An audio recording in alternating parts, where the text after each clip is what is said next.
Grandmama used to pray, oh Lord, please save them from the evil snares and all the dangers that entangle.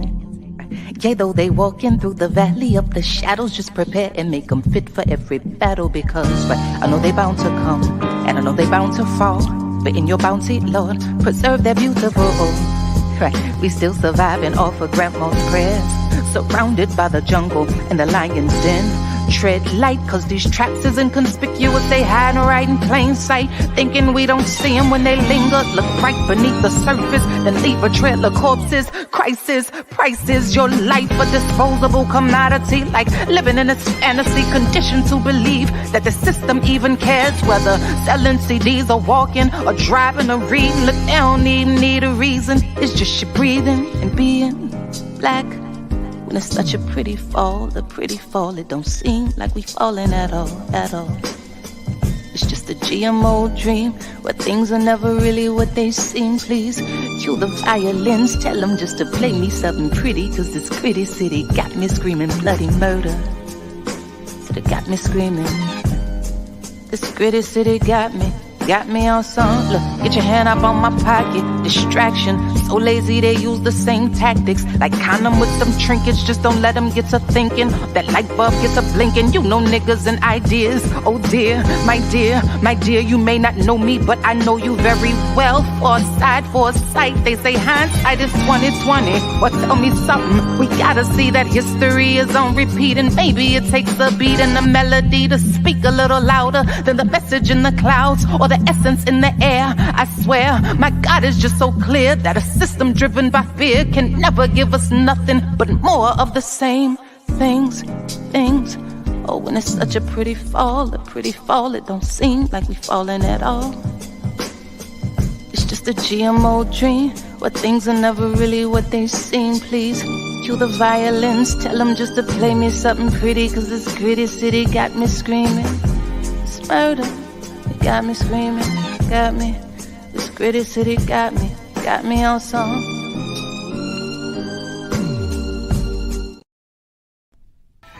Yeah, we talking about the Panthers, y'all. The very spine of us. The very reason many of us wanted to be black. Wear in black clothes and be black-minded and take care of black folks in the black community. Talking about the Panthers, y'all. The heart of our existence. I used to run with a clan that was militant. Preparing for war, we studied strategies with diligence. The revolution was our real intent. We had to put our theory to work so we could find out what it really meant. Then I was sent to Chicago, Illinois, the place where the most Black Panthers were destroyed. You either push dope, locked down, or unemployed. Hearing shots late at night keep the people paranoid. Have you ever read Seas of Time? I read it when I was 16 and it freed my mind. Coming up on them dirty South Florida roads, being exposed to the Panther code, make me a soldier, a child of the 10-point platform in rap form. Word to this Huey P tatted on my left arm, it's for life. Cause if it wasn't for the Panthers, the real OGs like Akua and Fred Hampton and comrades on the West Coast side and Watts, East Coast BLA returning shots at cops, it wouldn't be no free school lunches. It was Matulu Shakur that gave us acupuncture to cure the junkies. Black fists, afros, kufis, and black gloves. 5-point programs, rifles, and black love. Panthers holding it tight like black hugs. All that black is, we're calling what black was. Black fists, afros, kufis, and black gloves. 5-point programs, rifles, and black love. Panthers holding it tight like black hugs. All that black is, we're calling what black was. It's the Panthers.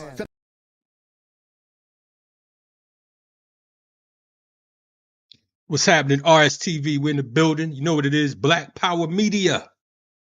Black Power Media, we here bringing you nothing but classic shit, whether it's from the BLA, the Last Poets, or whoever else we might need to see. Just know that this is where it's at, RSTV. Yeah, man, welcome. It is now Hip Hop Appreciation Month. And, you know, with it being Hip Hop Appreciation Month, I wanted to bring in, you know, some of the unusual suspects. One of the things that I pride myself on with this show is being able to reach the masses. You know, we're not here just to cater to a certain crowd. We're not here just to cater to folks who think they quote unquote conscious or cats who think they revolutionary, but to reach the masses and use what we call the cherry cough drop theory. Make it taste so good they forget it's medicine. You know what I'm saying? So we are grateful to continue to move that on in the right direction. We have a whole lot of guests coming up during this month, as usual. For those who had tuned in a few days ago, we had Chuck D on, Chuck D from Public Enemy. If you missed that, that was a real heavy episode. You know what I'm saying? Something that was good for the soul. You know, we had on Rochelle McGee's lawyers and Dr. Matul Shakur's lawyer, along with some folks from Freedom Archives, talking about what was going on in there. So make sure you check out the archives. Again, this is Black Power Media. You know, make sure you subscribe, like, and all that.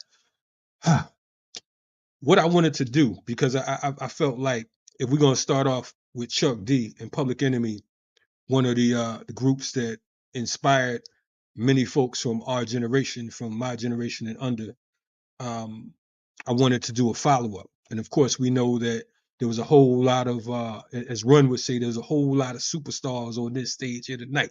You had folks like Lakim Shabazz, you had Wise Intelligent, Poor Righteous Teachers, Brand Nubian, you know, of course, Latifah and all those good folks, X-Clan, you know, many of those folks who have been on this platform here. But there was a pause for a while. You know, we went into a lot of that, a lot of East Coast, West Coast, and all types of things in between. And hip hop was doing real good in the 90s. We enjoyed hip hop. We won't say that it was where it might have needed to be, but then again, it might have been where it was where it needed to be. But saying all that to say, along came our next guest. And I remember the first time I got their music, I had a hemp shop, and this is all going to connect. I had a hemp shop out in Connecticut, in Bridgeport. And I remember a brother passed me this styrofoam videotape. And when I got it, I listened to it. I just put it in, and I was doing the work around the joint. And I really didn't catch the lyrics at first, because I just saw the beginning visual, which was this woman's backside, and then I heard this track that sounded like some down south. So I ain't really paid no attention. I ain't gonna front. I was just like, let me do my thing. So it took for someone else to come in the store later on. They're like, yo, this shit is hot. And I went over there, I looked at it, and I'm like, man, that's the joint. Now the wild thing about it, maybe about 2 weeks later, I'm at the Brooklyn African Art Festival, and I see this brother that looks familiar. He's selling Burning Spear newspapers. And what happened, I had a Panther shirt on. He said, that's a dope shirt. And I turned around, I was like, good looking. And I'm like, man, this dude looked familiar and whatnot. And I think he had just cut his locks during that particular time. And I'm talking about M1 from Dead Prez, and later on, got to know him and Stick and Umi and the whole crew, Tahir, the whole nine, Air Likes. But saying all that to say, I'm like, let me bring him through here tonight. What's going on, M? We have Dead Prez, M1, and Umi in the building. What's happening, Umi? How you feeling, M? Uhuru, greetings. Thank you, brother Kalonji, for having me on. Uhuru, it's a pleasure, honor. What's happening? How you feeling, Umi? Man, I'm feeling beautiful, man. I want to send a salute to you, man. I'm feeling charged after seeing that intro. That was a tight intro, man. I loved it. I want to send a salute to that. I appreciate that. I definitely appreciate that. And big up to P.O. Dub. We're gonna take it back to that. You know what I mean? Yeah, So I remember y'all was killing it with that as well, man. And shout out to Stick. Shout out to Scribe, Word. Yes. It's been a minute. Yes. Without a doubt. I wanted to bring y'all through here, and like I said, man, it's always an honor to be in your midst. Got to see you all rock out in Richmond during Black August.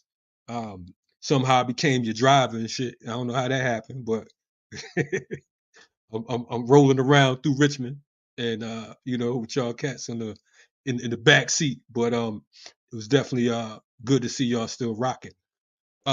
It's always good to have you in the driver's seat, man, no matter what, man. Know what I'm saying? it's good. You know, I mean, we No we doubt. knew we knew we were in familiar hands. So give thanks for that. Give thanks for the brothers and sisters in Richmond too.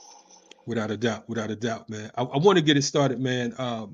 Again, you all coming up out of Florida, right? Tallahassee, if I'm correct. That's Yeah. exactly right. Me and my partner Stick met in Tallahassee, Florida. I want to say, man, it was 1990, late 1990, 1991. Around that time. I migrated there because of Florida A&M University. And he didn't live in Tallahassee, but he lived in a little country town about 30 minutes outside of Tallahassee. And part of my background is I'm just it's just what it is. But I when we got together, we knew that we were looking for the same thing. I'm a year and a half or so older, almost like 2 years older than my brother Stick. So he was in high school, but he definitely wasn't coming with like the level of maturity, at least political maturity of somebody who was like 15, 16 years old. He was definitely outstanding to me as somebody who was like-minded and where I wanted to be, because I knew I didn't want to be on that campus doing, what the future had in store for like the black petty bourgeoisie. I knew that, but I didn't know how to put it in such scientific terms. We studied together. We made brothers and sisters on the campus that we extracted from the campus. We practiced theory in a microcosm of that world, and it was some rapping going on too as well in that time. But yep, that's where we met, Tallahassee, in a crucial time in both of our development.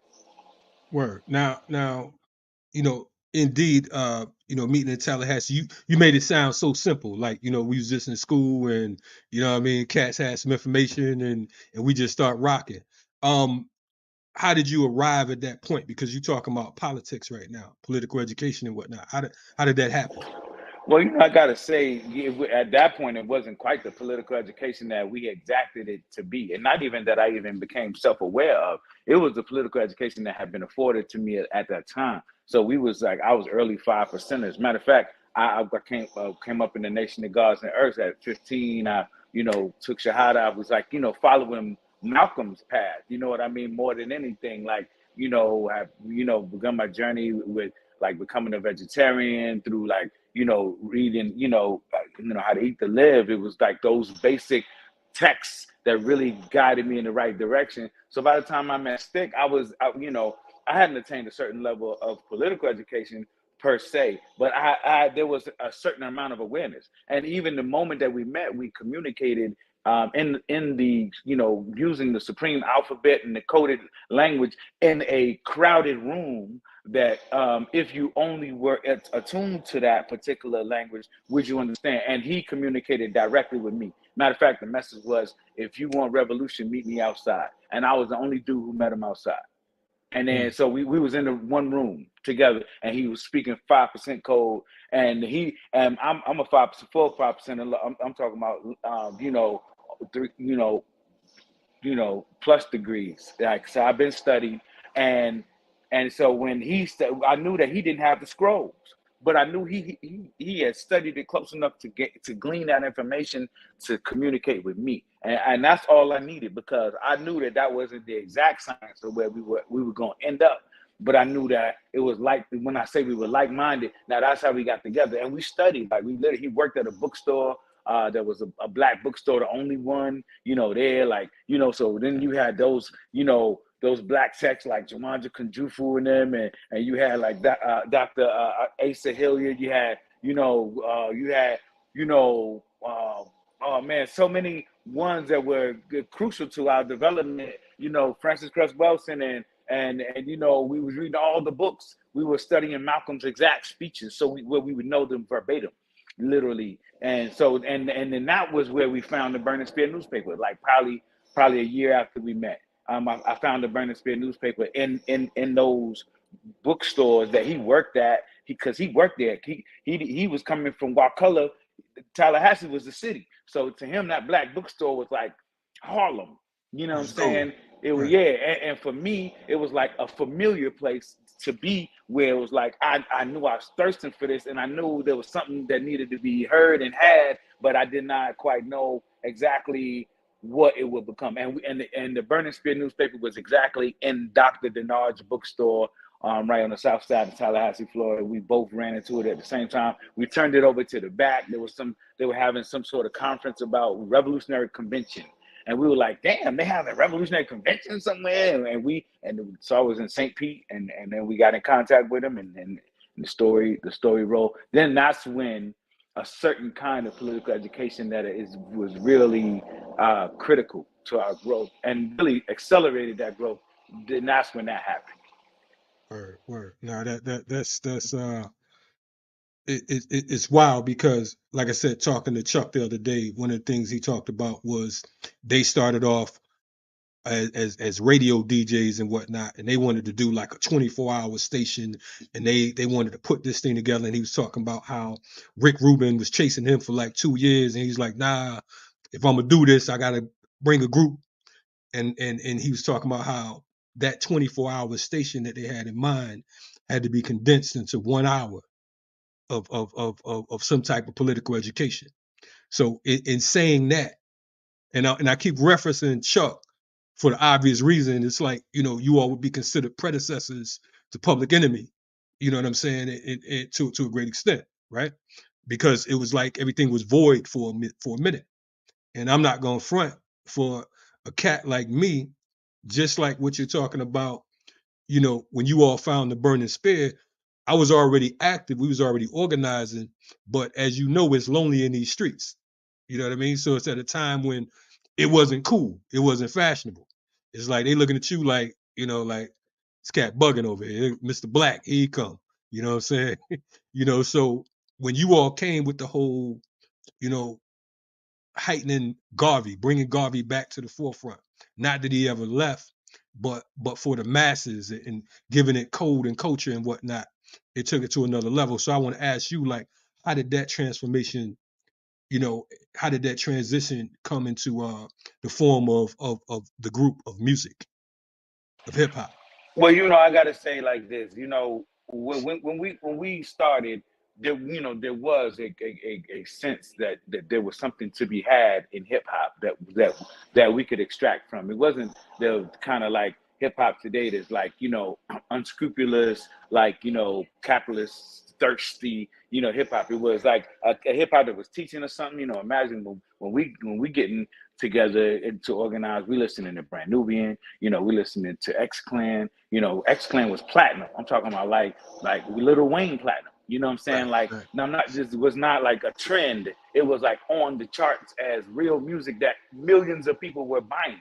So A at this movement. time, you're right. It was the Black Watch movement was a thing. I was critical of the Black Watch movement, but I did see it as a part of our movement. You know what I Right. mean? And so, with that being said, the growing trend and what we thought was revolution, when we thought that there was going to be a point where it was going to be more, we were going to be able to be at a really critical pinpoint period. So we were readying ourselves for that. And so definitely we had the Black Survival Movement, which then, we tried to organize in Tallahassee. Again, we met with resistance, and it wasn't like cool, but it wasn't like whack. You know what I'm saying? It was like, yeah, we were still some cool ass niggas doing what we was doing. It was not until we tried to take it nationally, and it's because the Uhuru movement is a national organization that we began to meet like what it means to organize on a national level and meet people at a political maturity that can talk like to the courts, that can free people that are political prisoners, that can meet people at DCFS who are fighting child court, that can talk, in all, and that was like the thing that grew us up as revolutionaries.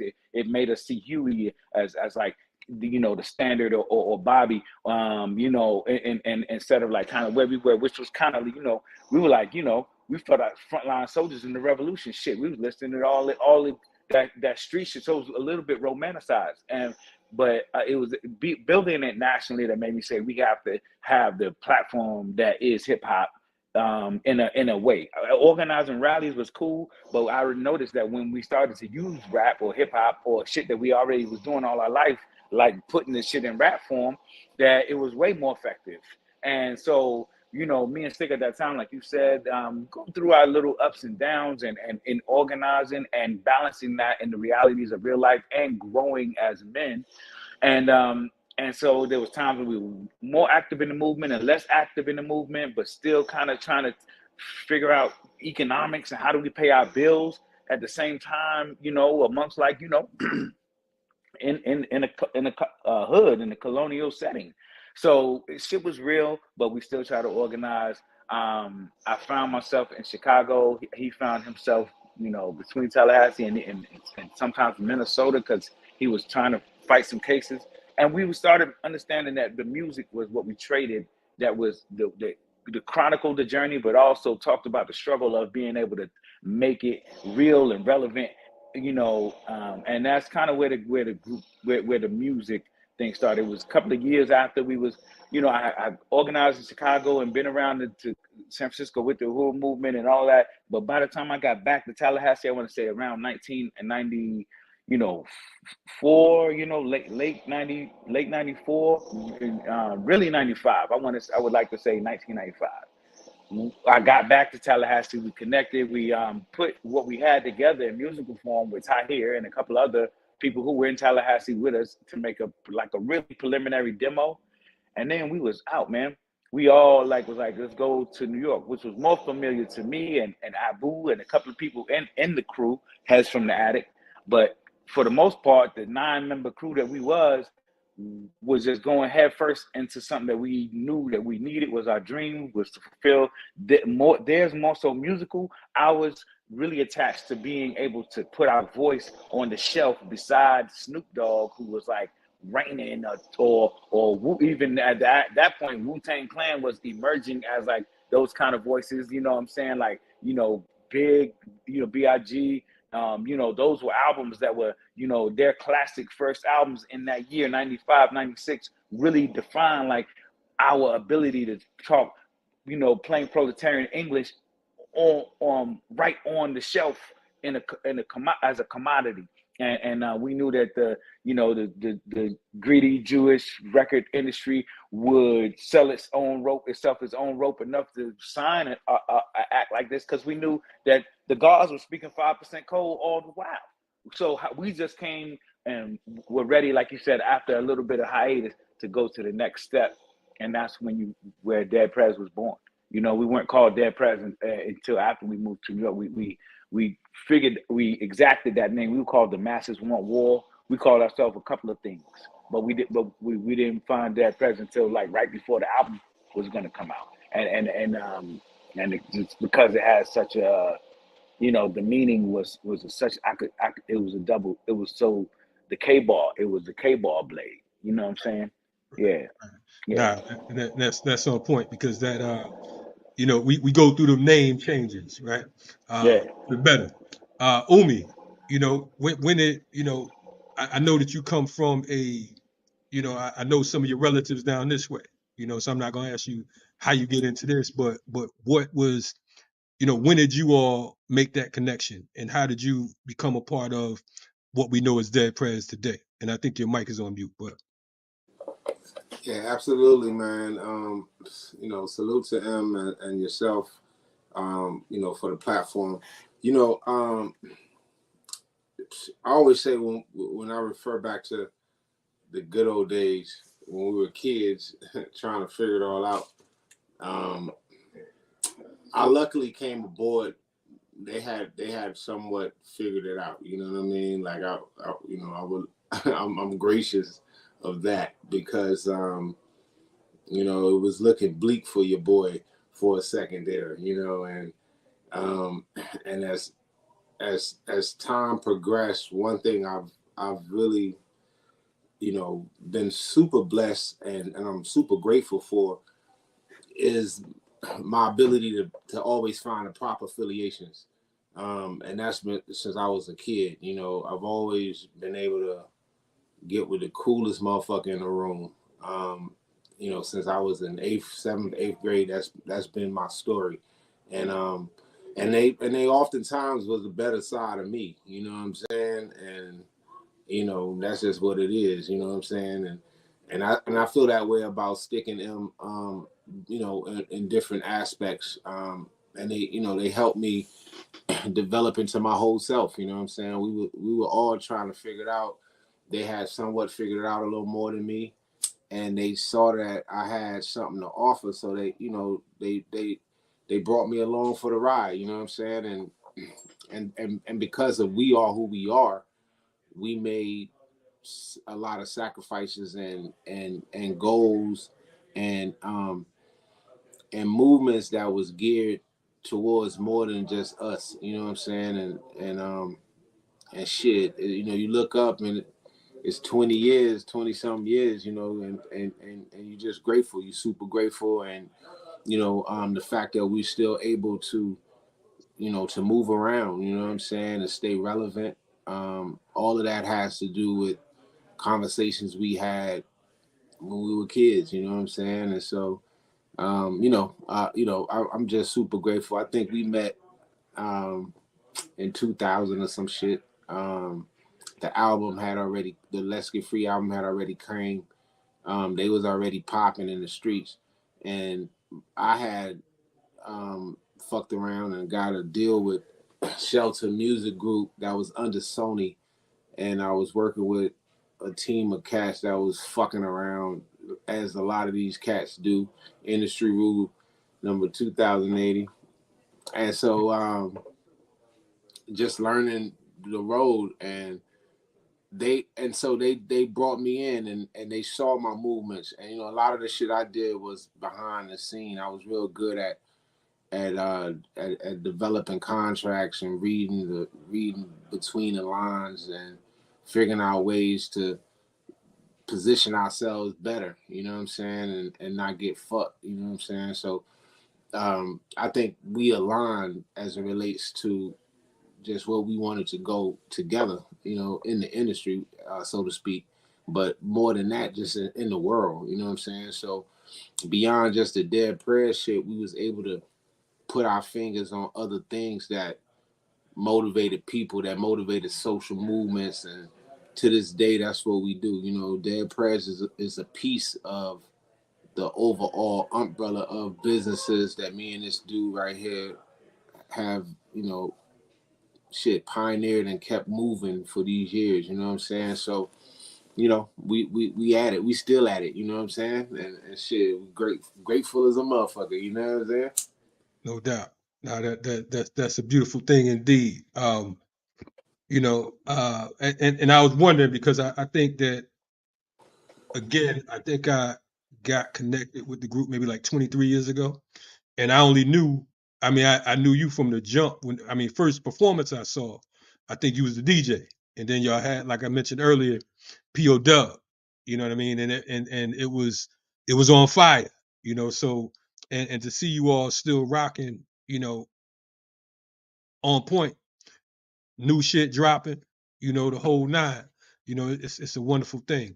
I'm definitely gonna get into one of these other businesses that you talking about real soon. But before we go there, I know that there's some new music out or new music on the way. We just heard I know y'all got this joint Payback or something. Can we talk about Yes, sir.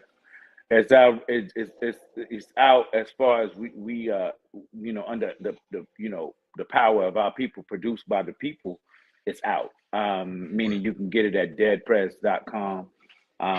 You know, that just speaks volumes about what we know as independence and the power of being able to get the eyes to go where we want them to go, and not to be used by, you know, these platforms that don't have our best interests at hand. So with that being said, Payback is out. You know what I'm saying? And that's it is, you know, reminiscent of the big Payback and Paid in Full. Which are both the, you know, mashed together with the voice of my brother Michael Rose from Black Uhuru between them. And as we talk about the question of reparations, the song could have easily been called 100 Trillion, because we were just kind of, you know, earmarking, you know, what, you know, the type of payback that it would take to even get at the surface, scratch the surface of the real true reparations question.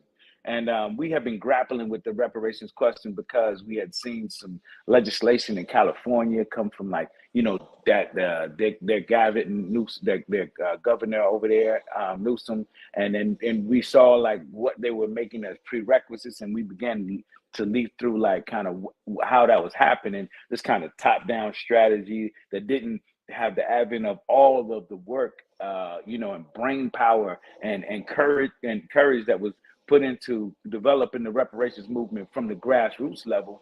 And so we just decided to get up, you know, talk about that in that kind of way. You know what I'm saying? Stick came with the idea where he kind of remolded the paid in full and repurposing it in that way, you know, over the beat. And then I kind of found the big payback from James Brown. Like I said, it ended up becoming where it became. So I got to give a shout out to Michael Rose, but also my brother Free Eye for hooking that up. Just, you know, and Breeze, my brothers in Florida for linking that in, and Sean C, and of course Umi, and we teamed up, and this is really just a way to say Dead Prez is here. That, like, if you thought we didn't have a voice or weren't going to use it, you wrong. And so we like dipping our pinky toe in the water, telling people the album is on the way. We've been working on the album, by the way, and plan to have it out early next year. We were saying February, March, and we still shooting for early 2024. So new Dead Prez on the way. We're grappling with all kind of topics and issues, just everything that you can talk about as it relates to the perspective that is us, and from a translated from 20 years later, Dead Prez, as relevant as ever, in AI world, and not, artificial intelligence, but Afro intelligence. You know what I'm saying? No Yeah. doubt. Yeah, No doubt. and it's not a single or nothing. It ain't a single. It's a leak. It's just a taste. Like you said, we sticking our pinky finger in the water. That's all that is. You know what I'm saying? And we getting the people ready for the new single, which is gonna come soon. And like you said, the album. That's on the business side. You know what I'm saying? Word up. Yeah. Word up. No doubt. Yeah. Y'all make sure y'all go download that at deadprez.com. Deadprez.com. Definitely a dope piece. Always good. A not so fun fact. I was locked up with James Brown back Oh, in wow. '88 in South Wow. Carolina. You know what I'm saying? '88, '89. So I In used to be Augusta? fucking with him. Nah, he was in Columbia. Yeah, he was in Columbia. Wow. Yeah. I got locked up in Greenville. I was facing 36. That's a whole nother story. But I used to fuck with him all the time. I was a little dude. You know, I ain't really know his value at that time. I slide by his cell, talk about pass the peas like it used to be. Fucking with him all the time, be like, leave me alone, young boy.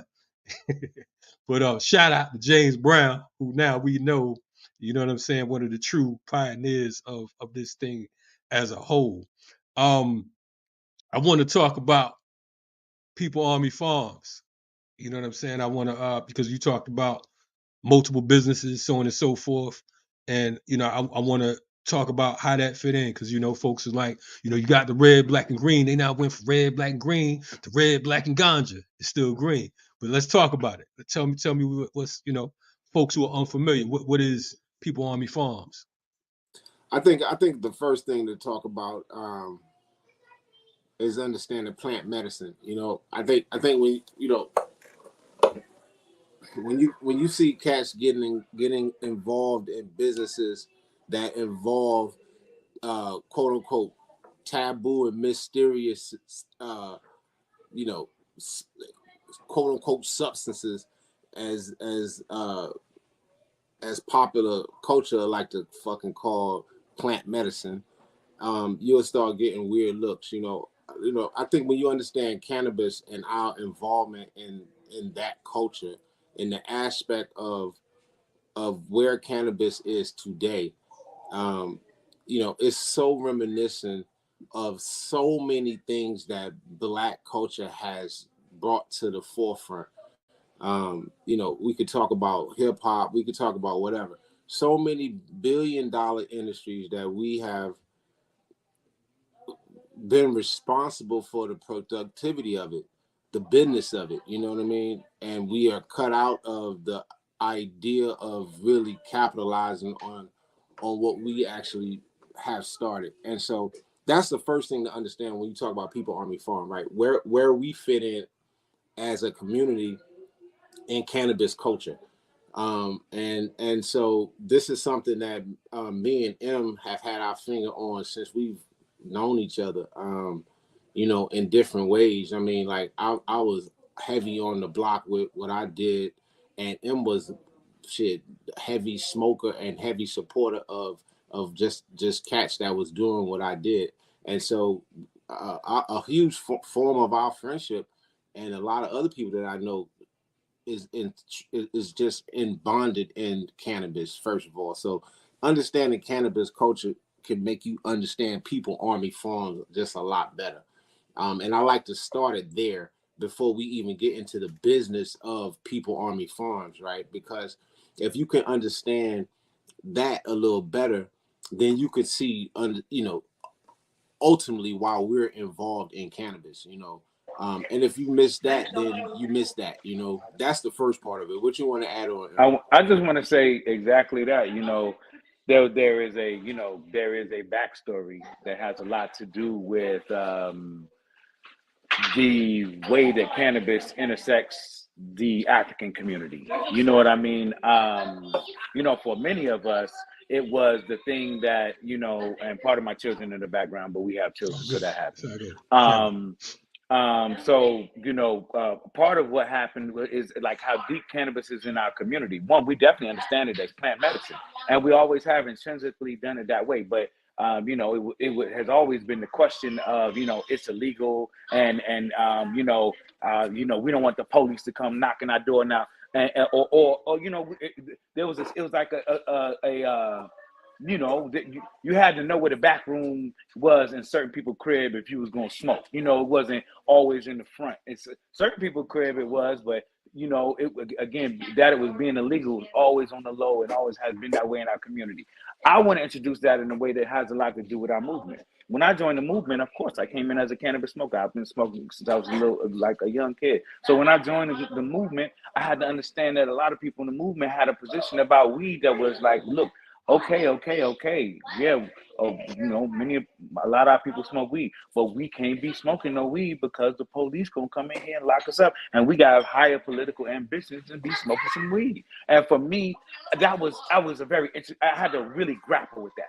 You know what I mean? Like, because, you know, joining the higher ranks of a socialist organization, you know, trying to just be on point with the, you know, what our agenda is and keeping other people organized. It was definitely a point of criticism, you know, and, you know, to be completely transparent, I got caught smoking weed inside my organization. Sometimes I had to do many kind of self-critical work around that, like, you know, talk about it, write papers about it, you know, and so it's very interesting now when we see the turn in the legality and decriminalization of cannabis and how that relates to who we are. Because yes, the prison industrial complex was built off the back of like not only mainly we know we've identified crack, you know, as like the major culprit that, you know, opened the doors to like warehousing, you know, so many of us. But, you know, indeed, when you're talking three strikes you're out, and even myself and Umi have, you know, can attest to it, you know, we call many misdemeanor infractions smoking weed. And to some people, it was the strike that, or the proverbial straw that broke the camel's back. In some three strikes you out cases, since my brothers away for a long time just for weed.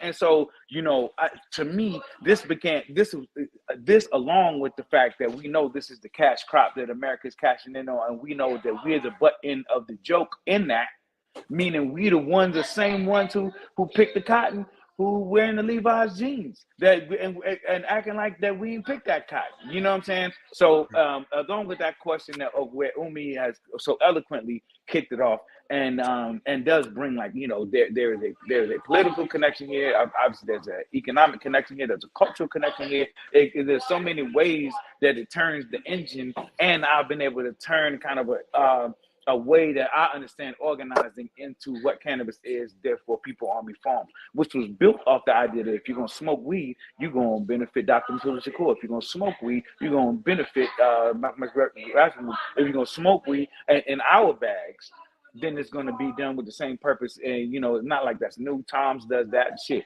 you know, with some socks, they do that. Well, if you could, same with People Army Farm. And so, I, you know, again, yeah, I just want to add on to with Omi, we could tag team and keep going. So I just wanted to say, Yeah. I mean, it's a great segue. And I think that's where People Army Farms lies, right? There's a bridge that needs to be connected directly from the source of the cannabis crop to the community.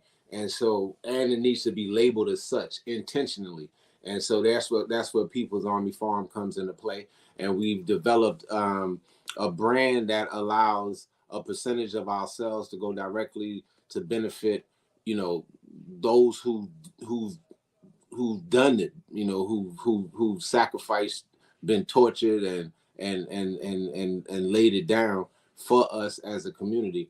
And I think, you know, there's a lot going on with cannabis, right? And it's $1 billion situation, multi-billion-dollar situation that if we're not careful, we're going to be blocked all the way out of it. You know what I'm saying? So I want to introduce the idea that cannabis is part of reparations and segue to the song, because realistically, again, the ones who pay the price the most should be the ones first in line. And this has been, you know, they've been doing this kind of mouth service to it. I forget my word, but they've been doing this kind of, you know, to the idea that you know, look, we were wrong. We was wrong. Weed is good.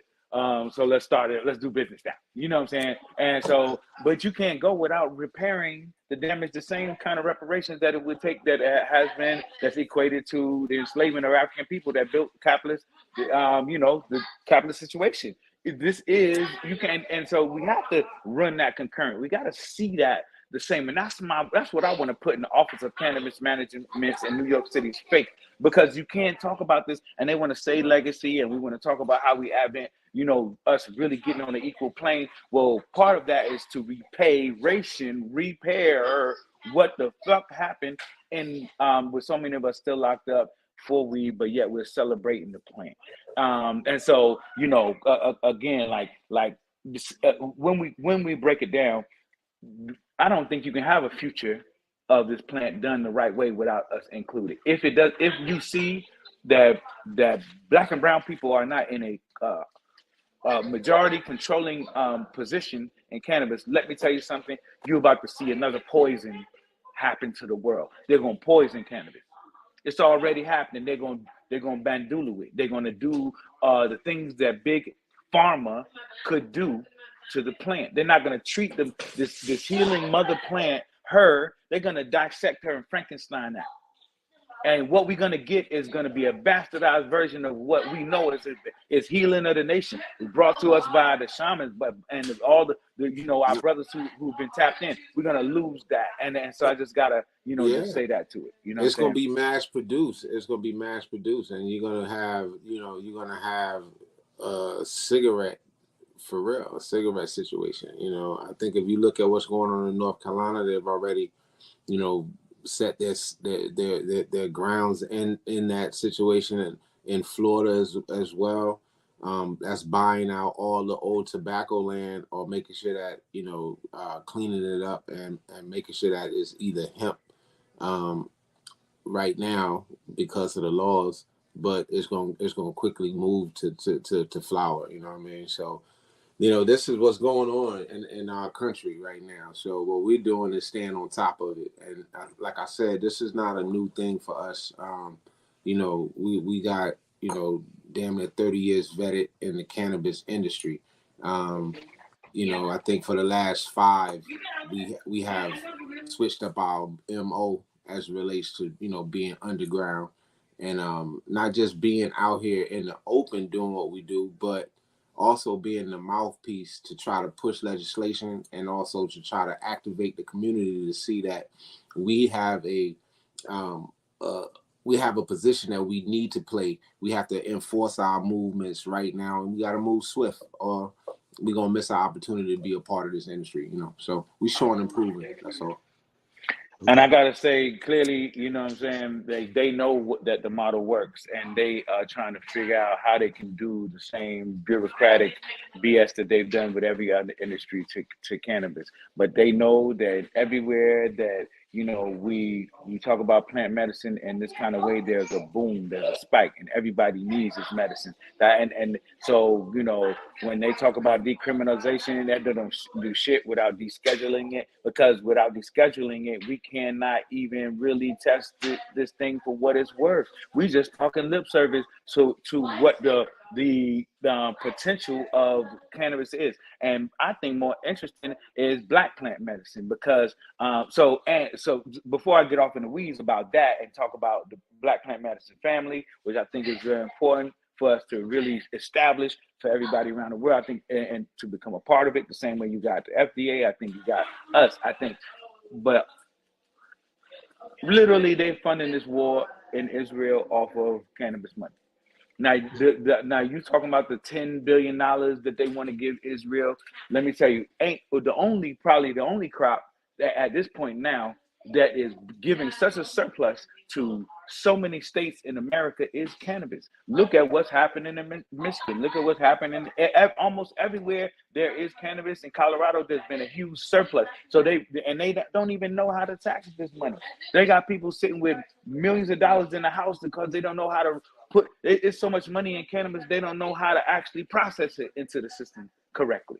And these are the forward dollars that they're betting the future of America on. And so if I gotta make it that plain for people to hear it and know that that they doing this to you, something that belongs to you that you ain't even put your hands on yet, but they working that, they wickedness with that, that's exactly what's happening. That's allowing Biden to say, we're strong, we got the strong economy. Are you crazy? We're the greatest nation in the world. The reason why they're able to say that is because they know they got people like us who support this culture, who are going to make and our culture is the number one culture in the world. Therefore, when Snoop smokes chronic, it blows this shit out the fucking box, and they know it. We all always have been the engine to their capitalist production, and cannabis is no less. So I just gotta always find a way to intersect it in the conversation so it makes sense. Bottom line, for the average person who don't even smoke, you know what I mean? Like, you don't have to, but you got to know what it means that they spending your dollar, that we do though. You know what I'm saying? Right. So, yeah. So playing crackers advocate, because we already know is folks gonna be listening to this and they're gonna be like, yo, M1 lost his mind. He said the weed is funding, Israel. Talk It's about true. that. Touch on that. I gotta say, sometimes people say, what happened? They say, wow, man, why you talking about weed? You used to talk about, look, let me tell you, me and Omi went and seen Dr. Tul Shakur in LA. I had a fantastic, time breathing what I call free air, with Doc. Like, the work we put in is what it is, and we don't. I don't got to speak that out loud. But some people say, "Oh wow, you changed that up for the weed talk." Man, let me tell you, one day the whole world will smoke herb, and niggas won't get took to jail for hanging on the curb, and that's all. Let's get free. That's So if you don't think it can happen, think again, my son. Be prepared for the worst has yet to come. We want freedom. Prophecies of ancient wisdom, cataclysm. Niggas be like, fuck the system. We own the same shit I was on from day one. And so I just gotta let people know the connection's always been there. And mind you, I don't want the whole world to smoke herb. But what I do want is us to recognize that plant medicine is at the helm of treatment for so many things and needs to be a viable thing that we discuss. Tap into the whole black plant medicine, because I know you mentioned black plant medicine a few minutes ago. Well, we talking. There's so many of us who are entrenched in so many ways. I mean, again, we don't move unless we do it in a sacred way. Like some of the people who are connecting dots around this community, Umi will tell you, like New York City alone, under the mayor, which is an interesting thing.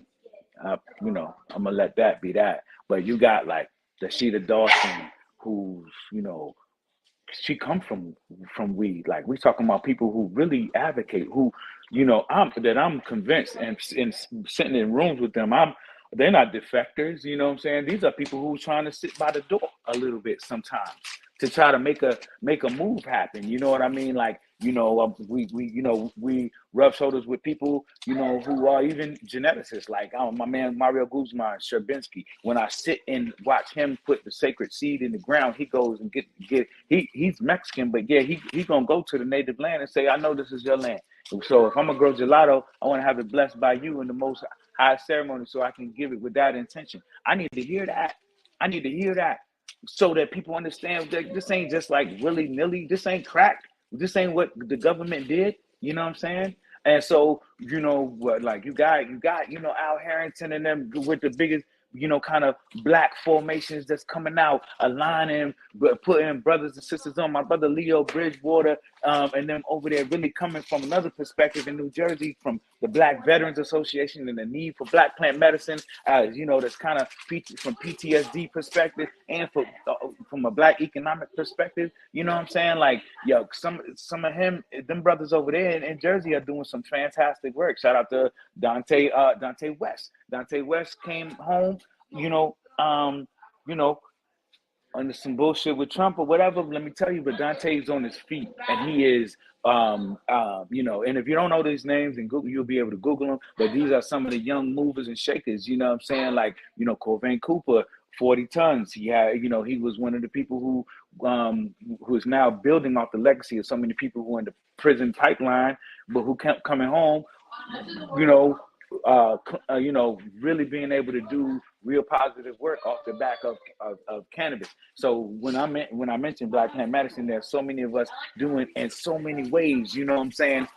You know, And then you got cats tied to the street still, you know, but have been forced to, you know, branch out into the political avenue of it, and the legalization of it, like a Shice Bugs, yes, you know, in New York, a Branson, you know, yeah, and you know, it's, you know, and then you got, you know, you got like, you know, cats that's taking the shit to another level, and they actually, you know, they understanding how to, you know, infuse it, and you know, and make the edibles happen. And it's just so much going on with it, and we just kind of put our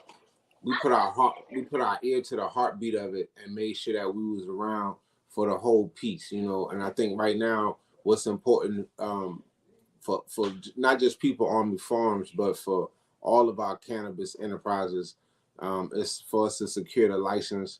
We're working on that right now from different platforms. shout out to our sister Cheryl. What's Cheryl's last name? Umi. Yeah, Shout, Cheryl. shout out to Cheryl. She like is leading this legal charge to make sure Black people and brown people are in place when we are securing these licenses. I know y'all like, well, you know, I just, you know, Cheryl Murray.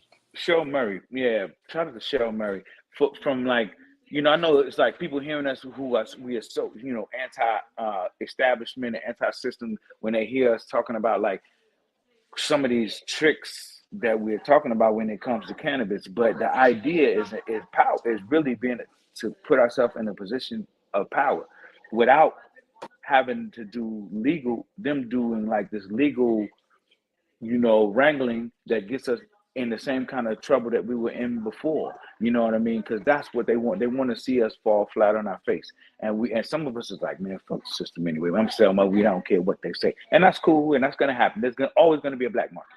100% for sure. There's always going to be a black market. But what I'm trying to talk about is the same strategy of reparations. How do we indeed fund what our dreams are about reshaping society, or reshaping the policies that govern us or govern ourselves? How do we do that? How do we get that we can't do that on digital acres? We can't grow no food off no digital acres, man.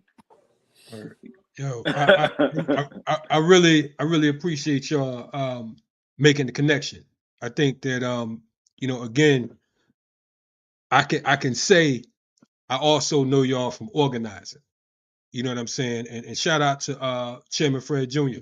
You know what I'm saying? From the whole the POCC situation.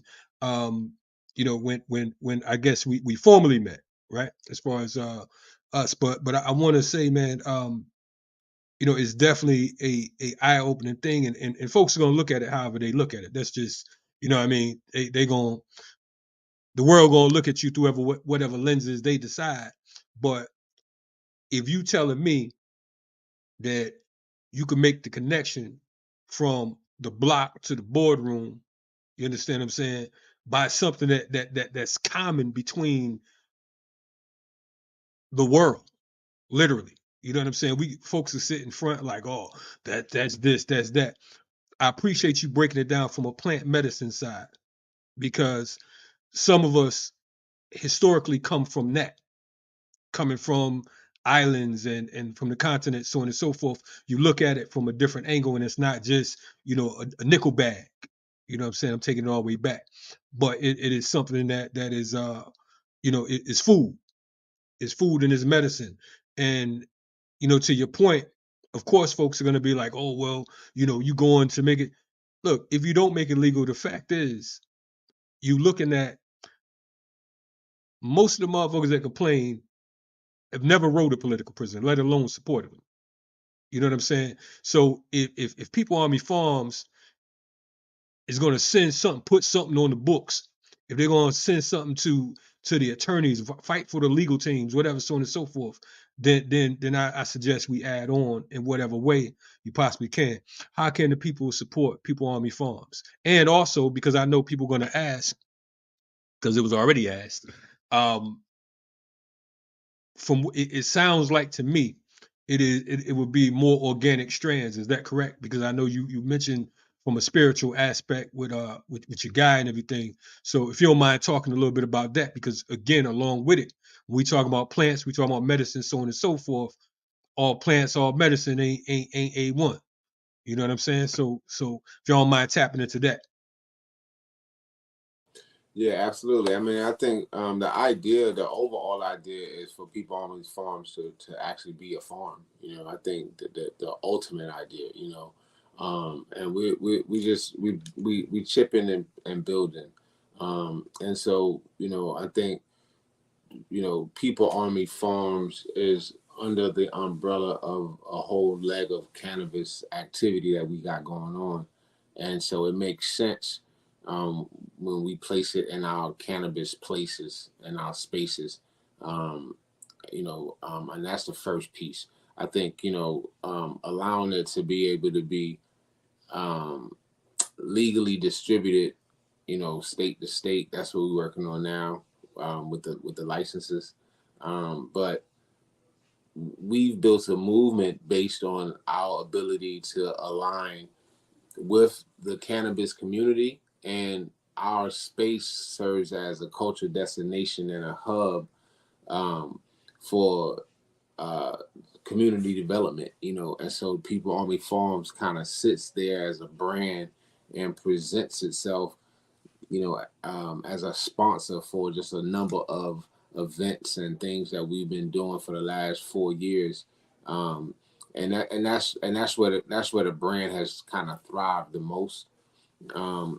And we have to be careful as we get legal, because that intersection now divides us from being able to be where we are in the gray markets, and so to speak, these places that our original customers have really allowed the product to thrive at, you know. So it's a catch-22 when you're dealing with legality and trying to do things the right way. But the overall play, um, of course, is going to allow us to intersect with a multi-state license and place ourselves in different states. And so it takes a longer time to do that, but in the long run, because we're running a marathon, like Nipsey said, and we plan to win. You know, we're gonna do it the legal way. We do it the right way. You know what I'm saying? You know, we'll take the hit. We'll take the hit right now to do it the right way. You know. No doubt. I want to add on to that just a little and say if Umi will allow, this kind of, just kind of conversation, and we talk daily. So, I don't think he would mind if I said this, but I wouldn't say, you know, when you want to intersect with people on Army Farms, you definitely can come to 98 Orchard Street in the Lower East Side, Manhattan. Like you said, that becomes kind of like HQ. It becomes kind of the hub, the place where we, intersect culture and activism and cannabis and the world, and really like put like the rubber meets the road, and we can see like what people are feeling and how people are feeling about stuff. So definitely meet us there virtually and meet us there physically if you're ever in New York City. We previously had 2 spots, one in Brooklyn as well called Gifted BK, but right now we have Legacy NYC, which serves for the legacy community. It's talking about our leaving our legacy. There's so many meanings for the reason why it's called Legacy NYC.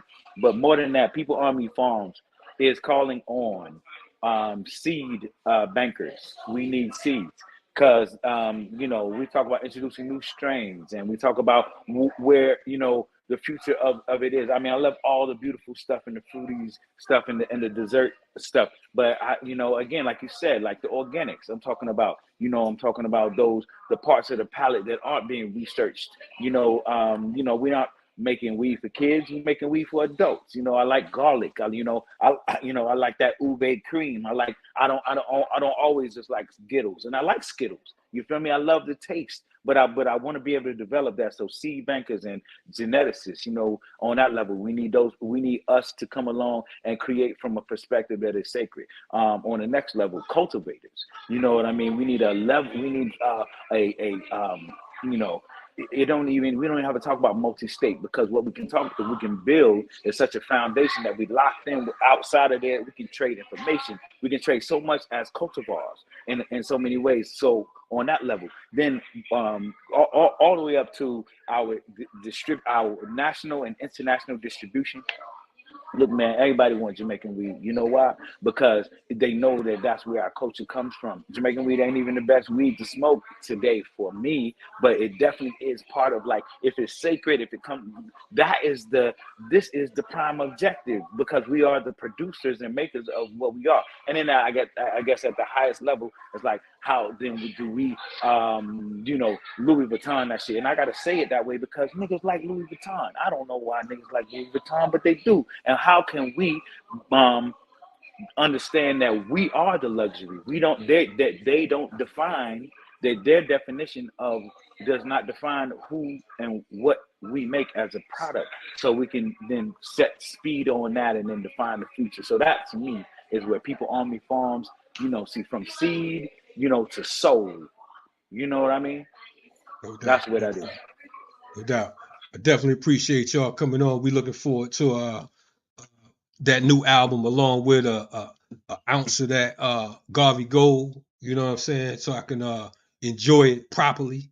You know what I'm saying? We definitely looking forward to it, man. Looking forward to these ventures, getting a better, clearer understanding. I appreciate you all even touching down to talk about something that's considered taboo. Because when you talking about, I already know, and you already know, I ain't gotta tell you nothing. Folks always gonna say, what's up with this one? What's up with that one? They fell off, this one fell off, so on and so forth. And usually it's cats that ain't doing shit themselves. So, it's just what come with it. But I definitely appreciate you all tapping in. Anything y'all want to leave the people with? Now, traditionally, again, we done had everybody from the last poets to the T.I. on here.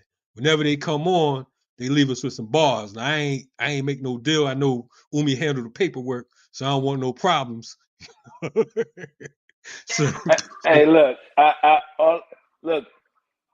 If I can leave you some bars in the name of my man Michael Rose, who Black Uhuru, and I went to the crib and we was making the joint, and I was like, yeah, we gonna make a joint about reparations, and so I had the James Brown payback beat on, and he went in and said 100 million, and I was like, nah, son, we just to start the conversation, we're gonna need 100 trillion, and he went right back in the booth It was reparation, reparation, reparation, reparation, reparations, reparations, 100 trillion under starvation. And so, boom, I didn't write the rap till way later. Me and Stick did it in Miami, but boom, capitalism rule everything around me. I want a milli for every nigga in the county. We paid the tax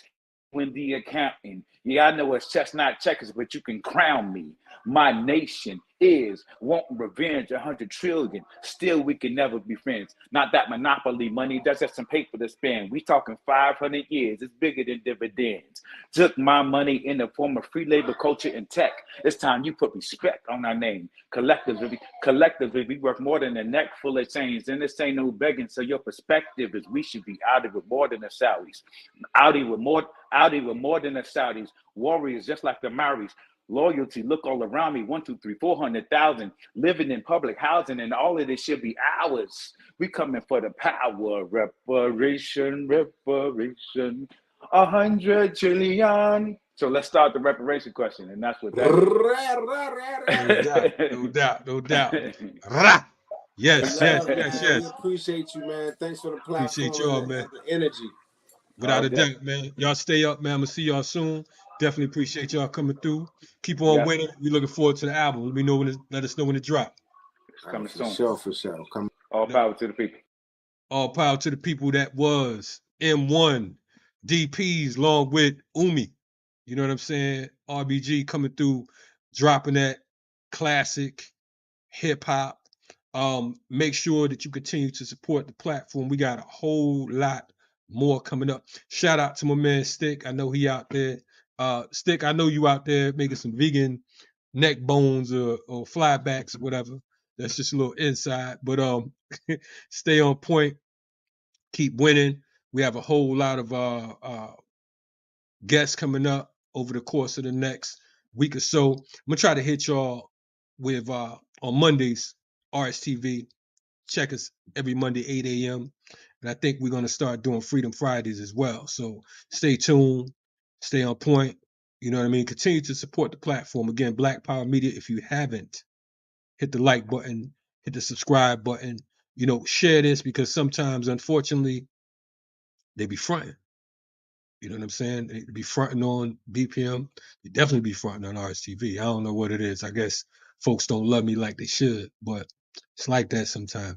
Anyway, keep it going. If you have, like I said, if you've missed the original joint, not the original joint, the last episode with Chuck D, go back and check that out. Also check out the joint that we did for Michelle McGee and Mumia, and we have a few others in the chamber that you all should stay on point and get with. Anyway, I'm gonna take y'all out with a little bit of what we started in the intro, a little bit of acapella. Y'all stay tuned. RSTV, Kalonji Changa, FTP is the movement. Don't ever forget it. Yeah, we talking about the Panthers, y'all. The very spine of us. The very reason many of us wanted to be black. Wear in black clothes and be black-minded and take care of black folks in the black community. Talking about the Panthers, y'all. The heart of our existence. I used to run with a clan that was militant. Preparing for war, we studied strategies with diligence. The revolution was our real intent. We had to put our theory to work so we could find out what it really meant. Then I was sent to Chicago, Illinois, the place where the most Black Panthers were destroyed. You either push dope, locked down, or unemployed. Hearing shots late at night keep the people paranoid. Have you ever read Seize the Time? I read it when I was 16 and it freed my mind. Coming up on them dirty South Florida roads, being exposed to the Panther code, make me a soldier, a child of the 10-point platform in rap form. Word to this Huey P tatted on my left arm, it's full life. Cause if it wasn't for the Panthers, the real OGs like Akua and Fred Hampton and comrades on the West Coast side and Watts, East Coast BLA returning shots at cops, it wouldn't be no free school lunches. It was Matula Shakur that gave us acupuncture to cure the junkies. Black fists, afros, koofies, and black gloves. 5-point programs, rifles, and black love. Panthers holding it tight like black hugs. All that black is, we're calling what black was. Black fists, afros, koofies, and black gloves. 5-point programs, rifles, and black love. Panthers holding it tight like black hugs. All that black is, we're calling what black was. It's the Panthers. The Panthers yawning, the rhythm and blues. Conservative smiles on the 5 o'clock news. Here comes Bush, here comes the ground, here comes the fury, here comes the sound. Hitmen for America with contracts to kill. Right-wing fantasies on a liberal thrill. Debates, the deals, and media leaks. They get the talk shows and we get the freaks. Neighborhood jails for neighborhood crimes. Family and friends drop neighborhood dimes. No public TV, no public opinion. Total oppression over total dominion. The real design, the ultimate plan. Confusion becomes God and God becomes man. Black fists, afros, koofies, and black gloves. 5-point programs, rifles, and black love. Panthers holding it tight like black hugs. All that black is, we're calling what black was. Black fists, afros, koofies, and black gloves. 5-point programs, rifles, and black love. Panthers holding it tight like black hugs. All that black is, we're calling what black was. It's the Panthers. Bobby Hutton was the first to go. The Panther raised and tried to grow into the country, out the back door. CIA, DEA pimping this whore. Guns, badges, and ID cards. Corruption complete with security guards. A kilo, a vial, a pipe of gram, all closely related to Uncle Sam. Mama's in the crack house. Daddy's at the border. Dial 911 and place your order. The war on drugs, one great big joke. Can you finish the paperwork while I finish the coke? Black fists, afros, koofies, and black gloves. 5-point programs, rifles, and black love. Panthers holding it tight like black hugs. All that black is, we're calling what black was. It's the Panthers. The Panthers are here, in the heart of every black child, in the efforts of every black man, in the wisdom of every black woman, in the air of every black breath. The Panthers are here. The Panthers are here.